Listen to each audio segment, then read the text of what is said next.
জানেন কেন প্রচলন হয়েছিল 1.5 বা 2.5-এর? মানুষের জীবনটাই যেন ঘড়ির সঙ্গে ঘুরছে। সকালের ব্রেকফাস্ট থেকে শুরু করে রাতের ডিনারের সময় খিদের থেকেও বেশিরভাগ ক্ষেত্রেই ঠিক করে দেয় ঘড়ি। আচ্ছা, ঘড়ির কাঁটা ঠিক যখন 1:30 কিংবা 2:30-এর ঘরে পৌঁছায়, তখন কেন আমরা 1.5টা বা 2.5টাই বলি? কেন 1:30 বা 2:30 ব্যবহার করি না? 3:30, 4:30, 5:30 সর্বক্ষেত্রে 2:30 বলি, কিন্তু কেন?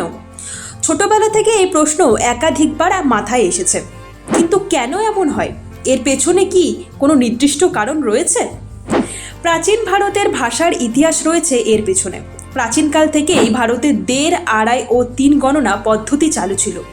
পুরনো দিনে ভগ্নাংশ হিসেব করতে এই শব্দগুলো ব্যবহার করা হতো। বর্তমানেও রয়ে গিয়েছে সেই প্রচলন। ভাষাবিদদের মতামত অনুযায়ী 1-এর অর্ধেক ও 2-এর অর্ধেক অঙ্কের ব্যবহার প্রচলিত ছিল সেই প্রাচীন কাল থেকে। তাই ভারতীয় গণিতে 1:30 এবং 2:30 শব্দের বদলে শব্দ দ্রুত উচ্চারণ করার জন্য সেই যুগের মানুষেরা 1.5 এবং 2.5 এই দুটি শব্দ ব্যবহার করতেন, আর তখন থেকেই এই প্রথা বলে মনে করা হয়।